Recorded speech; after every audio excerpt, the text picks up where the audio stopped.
Welcome to the Alyosha Society, because we're pursuing truth, beauty, and goodness through great literature. And the work that we're talking about now is Mary Shelley's Frankenstein. Green shirt, Frankenstein. Look, don't even start. I knew it before we even get started. I knew you guys were going to complain. Yeah, I know the previous video was 35 minutes long. I saw it. Yeah, I got time got away from me. All right, there was a lot to cover. We'll try to keep these a bit more reasonable. Yeah, 35 minutes. I really honestly do try to keep them, something closer to the 20 to 25 minute range. But anyway, you know what? It is what it is. Here we are. Outline of videos. This is video number 3 out of 10 total. So we had some really, hopefully, good introduction material, historical context and biographical context. And we're going to look for the plot arc and the genre questions. In this video, we're going to be looking at the opening letters between Robert Walton and his sister. Now, when I'm having a hard time figuring out, here's where I can put myself. But let me just kind of lay this out for you, just in case it's a little confusing. You probably noticed that Robert Walton, and who is he? Why is he significant? It doesn't really matter. Doesn't really matter. He's a guy who's writing letters to his sister. He is basically in the Arctic. I'm going to show you a map in a minute. And he's just keeping her up to speed with what he's doing. Bruce, what does this have to do with Frankenstein? Just hang on. He writes her a letter and he says, I wish to explore the North Pole. Now, you probably noticed that we don't have any responses from Margaret. We can talk a little bit later about why Mary Shelley chose to do it this way. Why does the female not have a voice? We'll talk about it later.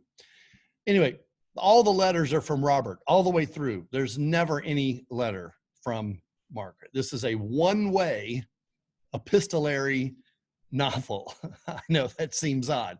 It's a one-way epistolary novel. It's still an epistolary novel, though, and there are other epistolary novels that are like that. So he says, he's on a ship. They're exploring the Arctic. I saw this gigantic creature flying on a dog sled, and the next morning, on a dog sled, I saw a man.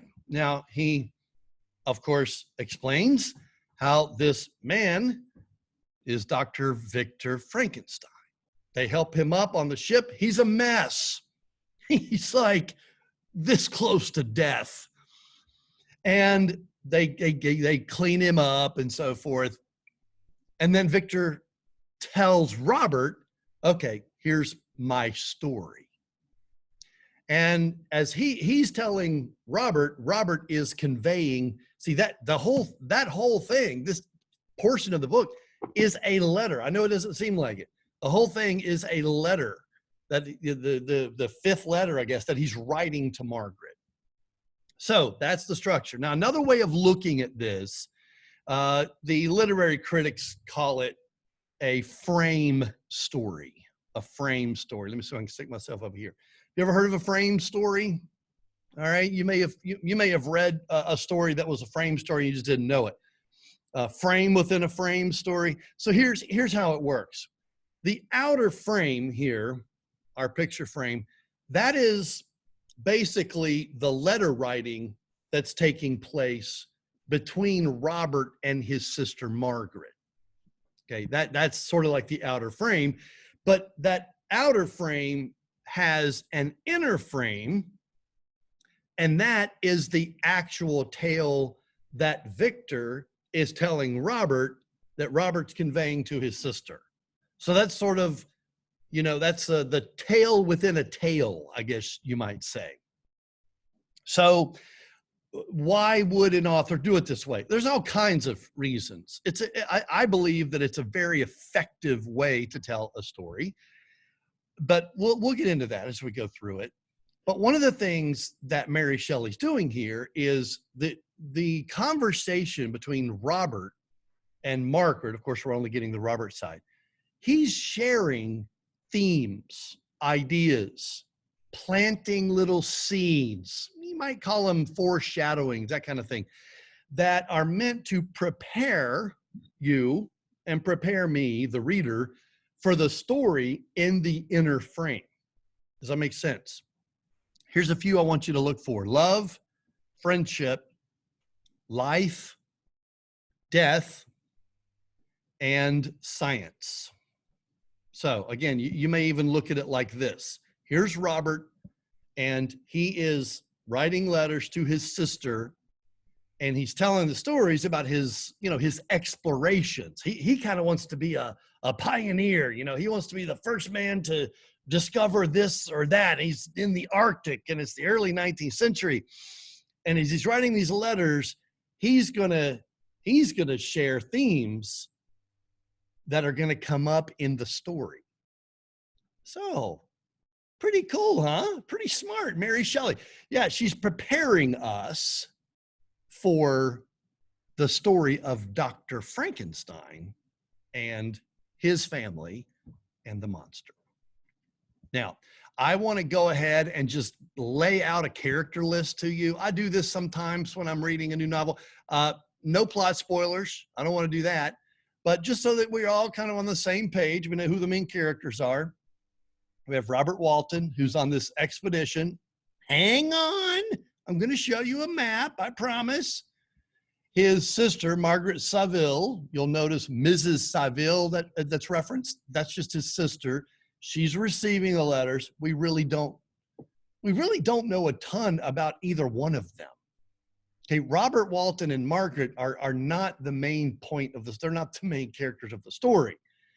Then, of course, Victor Frankenstein is the man that he takes onto his ship and who tells him this wild, wild story. Within that story, we have Elizabeth, an important character in the Frankenstein family, Victor's cousin, but she was taken into the family and raised along with him. That tells you that she is like a what? Well, at least kind of like a sister. We'll see what else. Then there's Henry Clerval, Victor's close friend. Very important character. Just making sure we're on the same page. Just hang tight. Then, of course, we have the monster. And I said this in the previous video. A lot of people think that the monster is called Frankenstein, but the monster is not called Frankenstein. The monster does not have a name. He's not like Jeff or Bob. It'd be kind of interesting. What if he did have a name? Send me an email and give me some ideas. Bruce. I don't like that. Richard. William. Nah, I don't like it. Shane. Nah, no. Send me an email. Let's talk about it in the Monday night discussion. Yeah, if the monster were to have a name, what would it be? Because it's not Frankenstein. Okay, now we have William, Victor's brother. All right, so we've got a cousin, we've got a brother. Then we've got this woman named Justine, who was adopted into the Frankenstein home while Victor's growing up. So Elizabeth, cousin who's brought in, and now we have Justine, Henry Clerval, his close friend. And then later in the story, you can come back to this video later, the peasants, DeLacy, Felix, Agatha, his children, and a woman named Safi. All right, so, I promised I'd show you a map, didn't I? Yeah, take a look at the map. Look at the map on the left-hand side first. So that's the whole kit and caboodle there, all of Europe and Russia, China, and everything. Now, I want you to zero in your eyeball, still on the left-hand side. Don't even look at the right-hand side yet. Go over there, mostly towards the west and north. Find Finland. All right, you see Finland and Sweden. All right, now let your eyeballs drift over to the right-hand side. That region just to the east of Finland is the region here. So Robert Walton is telling his sister that he's traveling from St. Petersburg, okay, it's right there in the map, up to Archangel, Russia. This is some northern parts, friends. Yeah, this is some icy, cold tundra, okay? And just for fun, I kind of mapped it out on MapQuest. It looks like it came out to about 450 miles, which doesn't seem like a ton to us. Guys, this is the early 19th century. He's traveling by boat. So that's where Robert is as he's writing these letters, which is somehow or another where not only the monster, but Victor, it's where they end up. Now, I'm going to not go there now. Here's what we're going to do. Let's get into it. Now, again, just to remind you, I am using the 1818 text, the original. Remember, she kind of did a revised version in 1831, changed the story quite a bit, to be honest, but I want to use the original version. This is the Penguin Classic. Here's what it looks like. It's going to be a lot easier if we're all on the same page. So it starts out on page 7. You will rejoice to hear, Robert's first letter that we have to his sister, who is where? Top of the page. She's in England. Good. You will rejoice to hear that no disaster has accompanied the commencement of an enterprise which you've regarded with such evil forebodings. Oh, sister, you thought that this trip was going to have these terrible things that were going to happen, but we're doing okay. I arrived here yesterday. My first task is to assure my dear sister of my welfare. I'm okay. Increasing confidence in the success of my undertaking. I am already far north of London. And as I walk in the streets of Petersburg, I feel a cold northern breeze play upon my cheeks, which braces my nerves and fills me with delight. Mary Shelley was only 19 years old when she wrote this, and I think that it's beautifully written. I really do. I think right from the beginning, she's writing a ghost story. You know, she's writing a gothic horror, but yet it begins, there's already a sense of believability to it. You know, she doesn't start right off the bat by talking about, reanimating, dead body parts. Very smart, very smart. Okay, let's take a look. It's very icy and very difficult, very treacherous. Now, skip over, let me see, page 8 now, page 8. He says near the top of the page, he's going on this expedition of discovery and so forth, but he talks about the inestimable benefit which I shall confer on all mankind to the last generation by discovering a passage near the pole to those countries to which at present so many months are requisite, or by ascertaining the secret of the magnet, which, if at all possible, can only be effected by an undertaking such as mine. So you see, Robert Walton is a scientist who is trying to be a pioneer. He's trying to discover these new things. He's trying to do something for humanity that has never been done before. You see what Mary Shelley's doing here? She's preparing you and me, the reader, for what's to come. That's exactly what Dr. Frankenstein is doing, isn't it? He's a scientist, and he's going to try to figure out how to reanimate the inanimate, bring dead body parts back to life, so to speak. All right, skip over a couple of pages now. Letter number 2, again, Robert writing to his sister. Second paragraph. But I have one want which I have never yet been able to satisfy, the absence of the object of which I now feel as a most severe evil. I have no friend, Margaret. And when I'm glowing with the enthusiasm of success, there will be none to participate my joy. If I am assailed by disappointment, no one will endeavor to sustain me in dejection. I shall commit my thoughts to paper, it's true, but that's a poor medium for the communication of feeling. This is important, guys. Hang on. I desire the company of a man who could sympathize with me, whose eyes would reply to mine. He is saying to his sister, this is all great and everything. I'm trying to do wonderful pioneering things, but I don't really have a friend. I don't have somebody to share it with. Friendship. That is a theme that's going to come into play in the story of Dr. Frankenstein and the monster. Friendship. Very important theme as well. Skip up now to letter number 4. Letter number 4. Third full paragraph down starts with about 2 o'clock. When a strange, she's now recounting the events of his adventures. When a strange sight suddenly attracted our attention and diverted our solicitude. Solicitude, you need to know this word.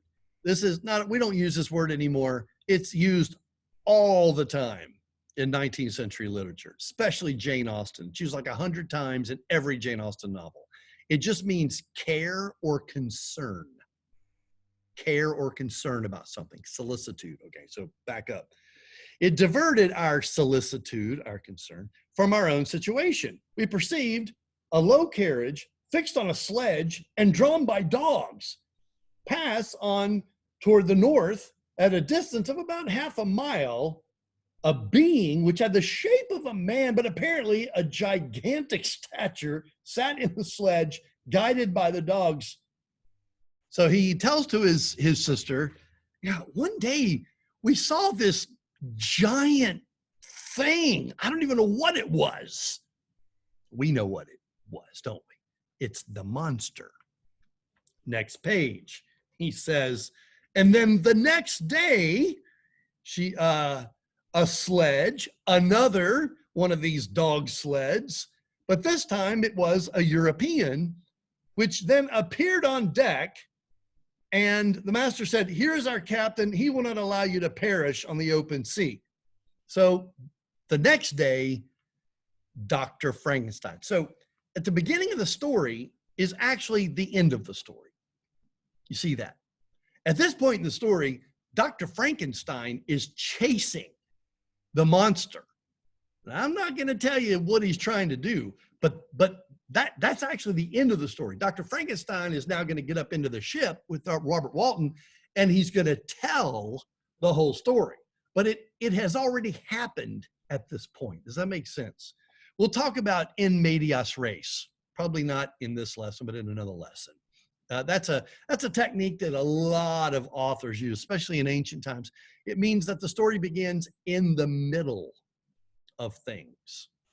The ancient Greeks did this. The ancient Romans did this frequently. It's kind of an effective way. And in the way that you and I, the reader, find out the details of the story is that there's a bard, there's a poet, there's somebody who tells the story, but it's actually already happened. All right, that happens in the Odyssey, that happens in the Aeneid, and that's exactly what's happening here. And I believe Mary Shelley is sort of mirroring that ancient epic form. See, Dr. Frankenstein is going to end up being the bard poet who's going to tell the story. Bottom of page 16, his limbs were nearly frozen. His body was dreadfully emaciated by fatigue and suffering. I never saw a man in so wretched a condition. So Dr. Frankenstein was a disaster physically. Physically, he was in very bad shape. So they're going to have to get him up in the ship and clean him up and give him a meal and nurse him back to health before he's going to be able to tell them the story. Next page, 17, starting with Then I Fancy. Got it? Then I fancy we have seen him, for the day before we picked you up, we saw some dogs drawing a sledge with a man in it across the ice. So they're telling Victor that, yeah, the day before we saw you, we saw something else. This aroused the stranger's attention, and he asked a multitude of questions concerning the route, which the demon, which is basically a word that they used back then for like a spirit of some kind. Could be a good spirit, could have been an evil spirit, but it's not exactly like a demon like you and I would think of it. But anyway, which the demon, as he called him, had pursued. Soon after, when he was alone with me, he said, I have doubtless excited your curiosity as well as that of these good people, but you're too considerate to make inquiries. And then Dr. Frankenstein shows his gratitude to Robert Walton and his entire crew. At the bottom of page 17, he says, "You have benevolently means kindly, you have restored me to life." Isn't that kind of interesting? He's saying to Robert Walton, you have given me life. You've reanimated me. You see, in a similar way that Dr. Frankenstein reanimated the monster. Again, we're just kind of getting ready for all these themes. Really, really cool the way Mary Shelley does this frame within a frame structure. It's really, really cool. Page 18.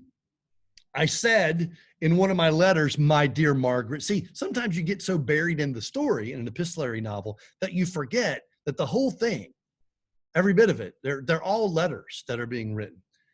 He says that I should find no friend, back to the friendship theme, on the wide ocean. Yet I have now found a man who, before his spirit had been broken by misery, I should have been happy to have possessed as the brother of my heart. So Robert is now telling Margaret, you know, I've been telling you in past letters that I've been lonely and I was really looking for a friend. I found one. I found a friend in this Victor Frankenstein. Interesting. That's all going to kind of come together as we look at the story arc and see why the theme of friendship would be an important one. Next page over.